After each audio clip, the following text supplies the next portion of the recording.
Nous sommes avec les intervenants de la SNCF, SNCF Connect and Tech, qui viennent nous parler avec messieurs Couty et Berget de la compromission du traitement effectué par une AWS Lambda.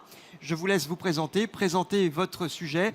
Et le format est toujours le même, 30 minutes, 20-25 minutes de conférence, 5 à 10 minutes de questions-réponses. À vous la parole et à tout à l'heure.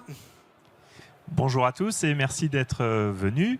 Donc Francis Berger, moi je suis RSSI d'SNCF Connect and Tech. Et Kylian Couty, je suis ingénieur sécurité dans l'équipe de Francis. Voilà, donc très rapidement, SNCF c'est une grande maison et du coup SNCF Connect and Tech c'est une filiale digitale de droit privé qui est une filiale de la partie SNCF Voyageurs, donc qui fait circuler les trains. Donc côté SNCF Connect and Tech, vous nous connaissez essentiellement par rapport à l'application et au site web SNCF Connect, mais on fait énormément d'autres applications pour le grand public comme sncf.com, les sites de fidélité, la relation client, des applications pour les contrôleurs, pour les conducteurs. Voilà, donc on a un large panel d'applications et puis ça sera intéressant pour la suite. Aujourd'hui, du coup, on voulait vous présenter des travaux qu'on a repris de Palo Alto Unit 42. Donc, on les citera abondamment parce que la démonstration technique vient de chez eux. Donc, voilà, on se l'est appropriée. Il nous paraissait intéressant de pouvoir la repartager parce qu'elle est à la fois intéressante et je pense qu'elle gagne à être un petit peu plus connue que ce qu'on avait eu.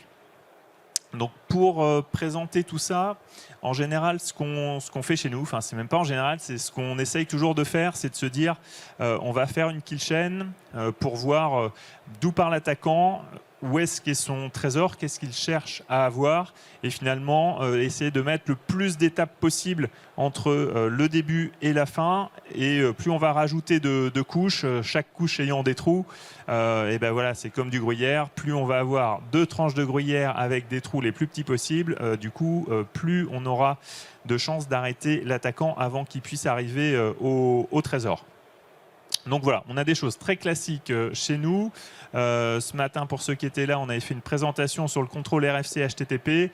Et là, cet après-midi, on va plutôt parler des durcissements d'environnement d'exécution donc sur serverless lambda AWS. Et on va vous expliquer, on va faire une petite remise à niveau pour ceux qui ne seraient pas complètement familiers avec ces concepts-là.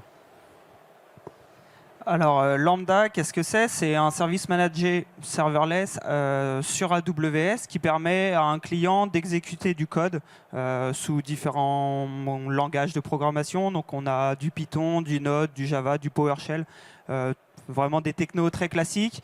AWS propose un ensemble de versions supportées. Par exemple, Python, aujourd'hui, on est entre 3.7 et 3.9. C'est vraiment un service très simple. Le client, comme vous pouvez le voir ici, en fait, va simplement déposer son code sur la console ou via API, etc.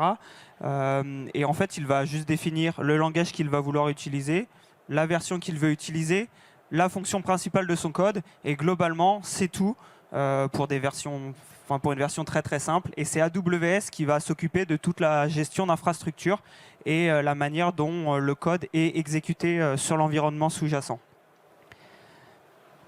Et d'un point de vue sécurité, effectivement, moins on en fait, mieux on se porte, à condition qu'effectivement, on ait de bonnes raisons de ne pas avoir à s'en occuper. Et là, c'est vraiment la promesse de AWS Lambda ou de tout service finalement serverless. Du coup de déléguer une partie importante, tout ce qui est la couche OS, applicative, etc., à un tiers qui le gère bien, c'est un gain de temps et de charge mentale pour des équipes sécurité. Aujourd'hui, avec Lambda, on a vraiment un panel d'utilisation très très varié et très très important. J'en ai mis ici quelques-unes. On peut aller de la simple application web à des applications web complexes. On peut faire du développement de modules Alexa. On peut également créer des chatbots conversationnels. Et puis tout un tas d'autres automatisations, que ce soit du scripting pour faire des appels à des API, des automatisations de playbook pour de la réponse à incident, un enchaînement lambda avec d'autres fonctions AWS comme les step functions. Voilà, on est sur quelque chose de très très très varié et qui est énormément utilisé aujourd'hui et qui va l'être de plus en plus dans les mois, les années à venir. Donc Lambda, donc comme je l'ai dit, c'est un service managé, serverless. Et ce qu'on va voir aujourd'hui et dans cette présentation, c'est est-ce que le serverless veut forcément dire security by design.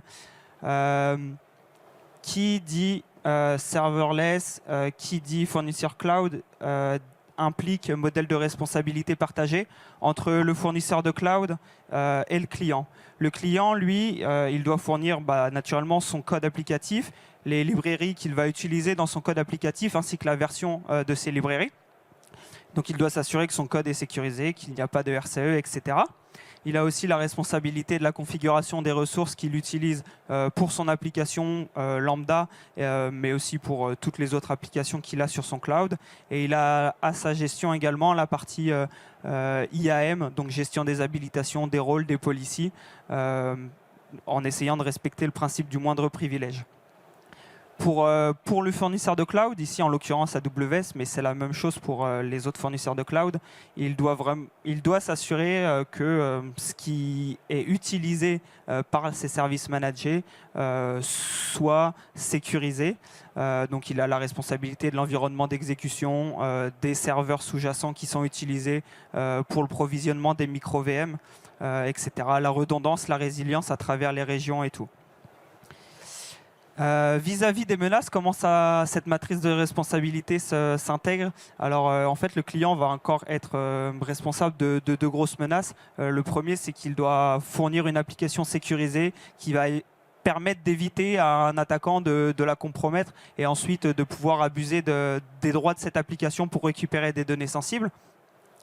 Il doit également s'assurer à travers les habilitations qu'il a données à l'application et aux utilisateurs, qu'il n'est pas possible de faire de la propagation latérale, soit sur d'autres applications, soit directement sur d'autres infrastructures. Par contre, le dernier point sur lequel le client n'est pas responsable, c'est la partie exécution de code et notamment interférence des requêtes des autres internautes. Le client, lorsqu'il pousse son code, il s'attend à ce que ce soit uniquement ce code-là qui soit exécuté. Et c'est pas sa responsabilité de s'assurer que ce code soit uniquement exécuté. Là, c'est vraiment au fournisseur de cloud de s'en assurer. Et donc, vis-à-vis de ces menaces, naturellement, AWS met en place un ensemble de technologies de sécurisation qui vont permettre de protéger et de sécuriser cet environnement. Donc, on voit ici qu'on a tout un panel de contrôle, de mécanismes de protection. Ça va de la partie réseau à la partie software, hardware. Et également, AWS met en place un framework de sécurité Firecracker sur son environnement d'exécution qui va permettre de protéger l'environnement d'exécution, les micro-VM qui sont popés à chaque exécution de Lambda. Et c'est sur ce point que Palo Alto a travaillé pour mener à bien son chemin d'attaque. Et je laisse Francis vous en parler. Peut-être juste pour recompléter, effectivement, on a vu tout à l'heure que le client mettait à disposition son code et après, en fait, sous le capot, que va faire AWS, c'est qu'ils vont monter des mini VM qui vont exécuter ce code-là. Et en fait, cette montée des micro VM, elle ne va pas être faite à chaque instanciation du code qu'on veut dérouler, mais ça va durer un certain temps. Et en fait, c'est ce temps que peut utiliser un attaquant quand il va modifier cet environnement d'exécution. Donc là, en quelques mots, la démonstration qu'on va vous proposer juste après, comment ça se passe? Donc on a déjà un certain nombre d'hypothèses qu'il faut bien avoir en tête. On a dit tout à l'heure, le chemin de compromission, il y a plein d'étapes. Donc là, hop, on enlève toutes les mesures de sécurité qu'on a avant. Donc dans le millefeuille, on enlève toute une partie et on a une application qu'on a volontairement mise avec une RCE dedans. Donc une application qui permet de faire de l'exécution de code depuis le client sur cet environnement-là. Et depuis cet environnement, du coup, depuis cette application, on va aller modifier le système sous-jacent. Donc la première chose, parcours de l'attaquant, donc c'est l'exploitation. Donc on va exploiter en tant qu'attaquant cette ERCE pour savoir l'application avec quoi elle tourne. Du coup, elle tourne avec du Python. Voilà sur quel runtime ça tourne, pour que en chambre, l'attaquant puisse aller rajouter dans ce runtime-là une surcharge de code. Donc la surcharge, on va la faire sur le runtime. On ne va pas aller modifier directement le code de la lambda qui avait été poussé dans l'interface web. C'est dans le runtime, c'est avant ou après. Et une fois que ce package-là, qui est générique, est modifié, l'attaquant, donc c'est l'étape 4, va pouvoir retourner utiliser la RCE pour déposer son runtime à lui et du coup se débrouiller techniquement pour remplacer ce runtime, le runtime légitime, par le runtime malveillant qui comporte le code malveillant. Et donc toutes les requêtes qui vont arriver sur cette instance de micro-VM qui fait tourner la lambda, finalement vont exécuter le code de la lambda, mais surtout le petit bout de code qui a été rajouté dans le runtime avant, après ou les deux. Donc voilà, donc ça c'est le schéma, et maintenant on va passer à la partie plus démo pour le montrer concrètement. Donc pour cette démo, on ne va pas partir depuis le début. On va, comme Francis l'a rappelé tout à l'heure, on va s'appuyer sur les travaux de Palo Alto qui ont été publiés sur Internet. Donc on n'a pas toute cette partie exploitation, identification.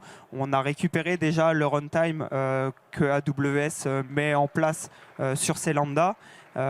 Et Palo Alto a déjà fait le travail d'injecter des endpoints sur lesquels on va pouvoir venir mettre notre code malveillant et ainsi créer notre attaque. Alors, est-ce que mon écran passe? Non? Bon. Non.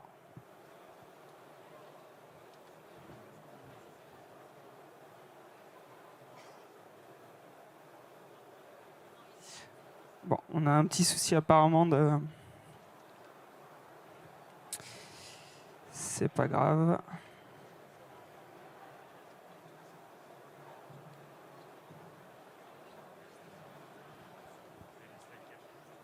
Ouais, c'est bon. Ok, bon, alors on va pas pouvoir faire la démo en live parce que malgré les tests de tout à l'heure, ça passe pas.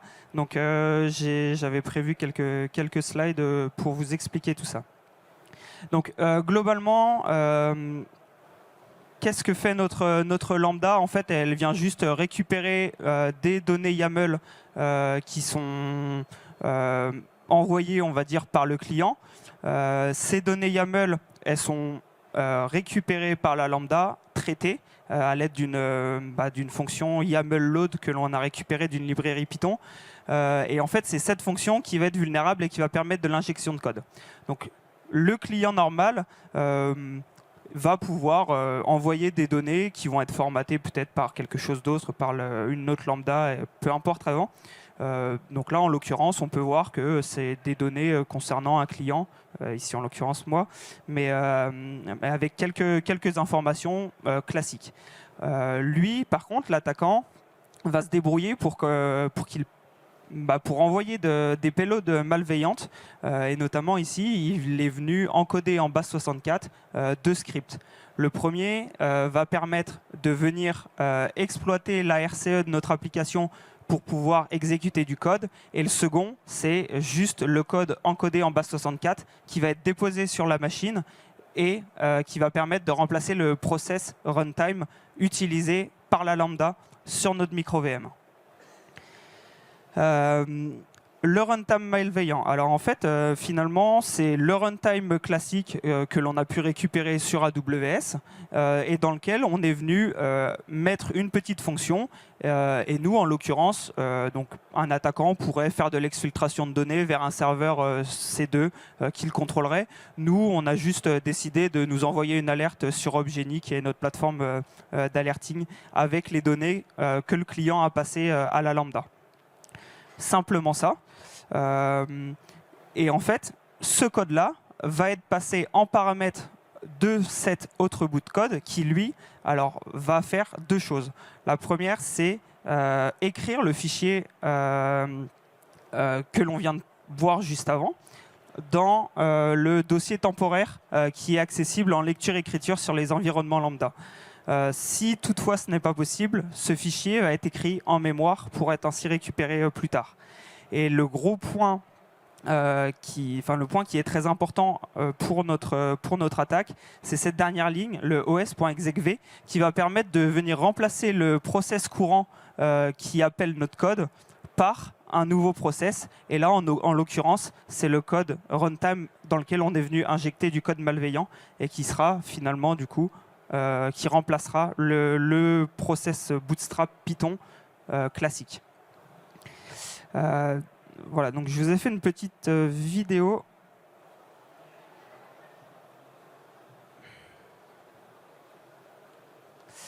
Alors, à gauche, je ne sais pas si c'est très visible, à gauche, vous pouvez voir le client en fait, qui va venir, on va venir moquer un appel client avec les données d'un client classique que j'ai pu vous montrer tout à l'heure, le fichier YAML classique.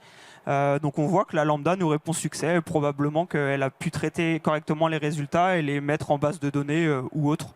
On peut faire pas mal de choses. Un deuxième appel pour montrer que c'est toujours le cas. Et à droite, on va voir l'attaquant qui va venir injecter son payload malveillant. On voit qu'il vient de l'injecter, ça met un peu plus de temps à répondre, la lambda, et on va voir que la lambda, finalement, ne répond pas du tout la même chose. Elle dit ok, bien joué, tu as réussi à remplacer le bootstrap. Donc ça, c'est du code qu'on est venu injecter dans notre runtime malveillant pour moquer la réponse de la lambda. Et maintenant, ce qu'on va voir à gauche, c'est que lorsque un nouveau client va arriver sur notre application et utiliser le même micro-conteneur qui vient d'être infecté par notre attaquant, eh bien, on a une réponse qui est totalement différente parce qu'on a un success, mais on a également un autre petit message que l'attaquant est venu mettre à notre client. Et si on regarde l'endroit où on est censé retrouver notre injection de code malveillant, on voit qu'on retrouve notre alerte avec les données qui ont été passées par le client. Et donc là, on est dans un cas typique d'exfiltration de données. Et on pourrait répéter, en fait, tant que le micro-conteneur est toujours up et que chaque requête arrive sur ce micro-conteneur, c'est toujours le runtime malveillant qui va être exécuté. Et chaque client qui va passer ses données dans ce micro-conteneur va se voir se faire voler ses identifiants. On pourrait imaginer l'attaquant qui vient envoyer un nombre très important de requêtes à notre lambda pour pouvoir infecter et abuser d'un maximum d'environnement. Et finalement, on pourrait avoir énormément de fonctions lambda qui seraient infectées. Et donc, à ce moment-là, beaucoup de clients pourraient perdre leurs identifiants. Voilà, désolé pour la démo.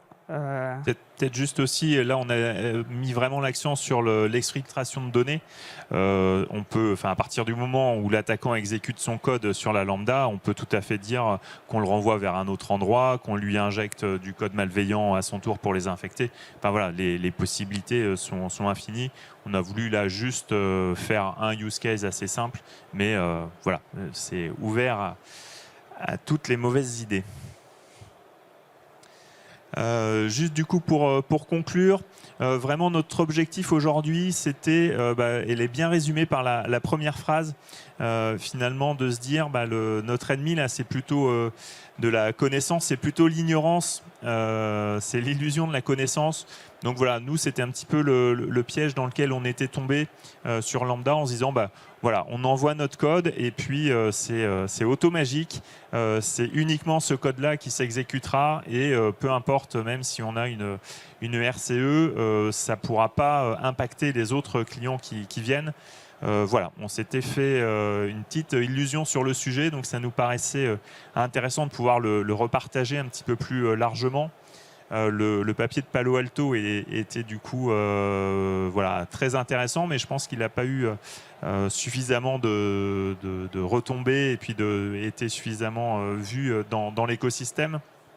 Donc voilà, le premier point, c'est vraiment ça, plutôt pour les RSSI et les équipes de sécurité, d'avoir ça en tête.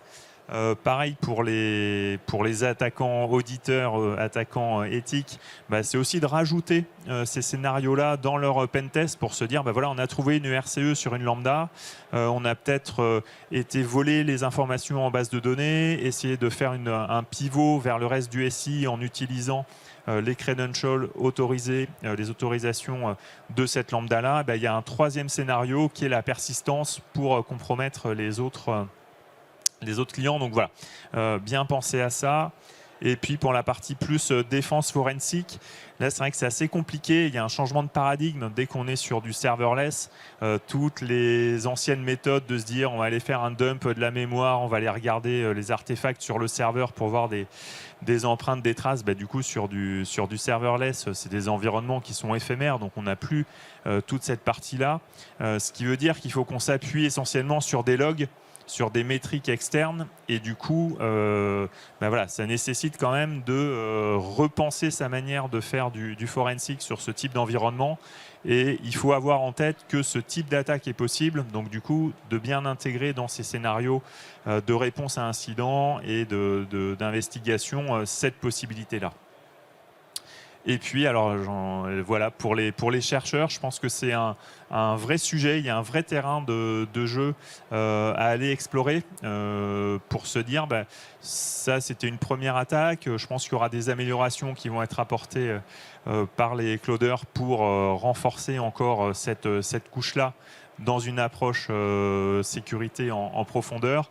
Et derrière, c'est jamais simple en fait, quand il y a un code qui tourne sur des environnements comme ça, pour bien le brider, sachant que des utilisations de lambda, il y en a qui sont vraiment très diverses et variées. Donc comment on durcit sans impacter des services qui sont utilisés à très large échelle avec des technologies très différentes qui tournent dessus.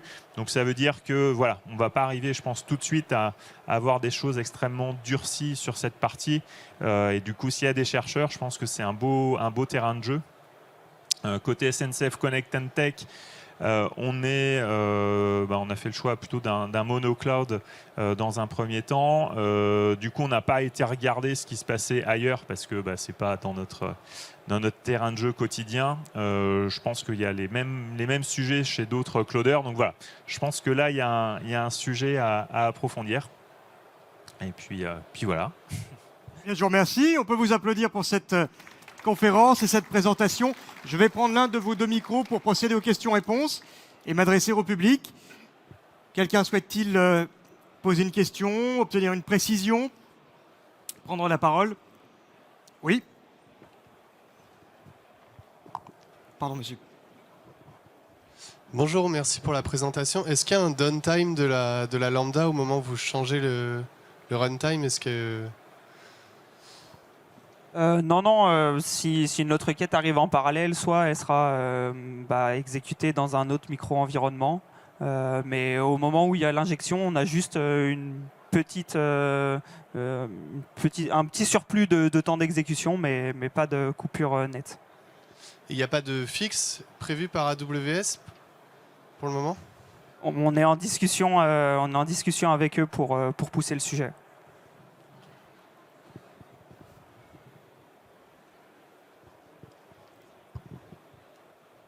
Quelqu'un d'autre? Oui.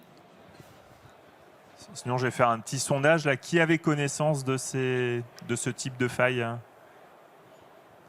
Bon, on aura servi un petit peu à quelque chose. Merci pour la présentation. Et du coup, quand la micro-VM est détruite, parce qu'elle n'est pas utilisée pendant un certain temps, est-ce que les VM suivantes qui vont se relancer ensuite vont devoir être attaquées, ou est-ce que ça va être persisté et redémarrer à chaque fois? Non, la persistance, c'est dans chaque micro-VM. Après, on peut tout à fait imaginer un attaquant qui chrone son attaque et qui l'automatise. Mais c'est bien une compromission micro-VM par micro-VM.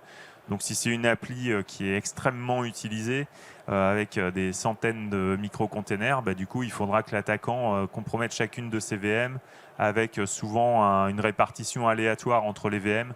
Donc voilà, mais là, on est plus sur combien d'essais il faut faire pour réussir à compromettre l'ensemble de l'environnement. D'accord, merci.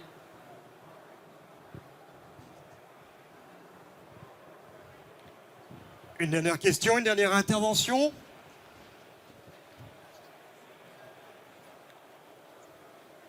Eh bien, je pense que nous avons fait le tour. Merci de votre présentation. Merci à tous. Bravo à vous. Merci de votre participation. Chers spectateurs, merci de votre venue au Hacking Lab. Il se termine aujourd'hui sur cette première journée. Il reprendra évidemment demain et le troisième jour, vendredi. Demain, jeudi 6 avril, où nous commencerons la journée à 10 h avec Airbus. Enfin, j'en profite pour vous rappeler que toutes les conférences du Hacking Lab sont enregistrées. Celles de l'année dernière, vous les retrouverez sur la chaîne YouTube du compte InCyber, qui propose plusieurs playlists avec toutes les conférences du FIC 2022. Et les conférences du Hacking Lab se retrouvent sous la playlist démonstration d'attaque. Merci à vous, merci de votre présence. Bon salon à tous et à demain.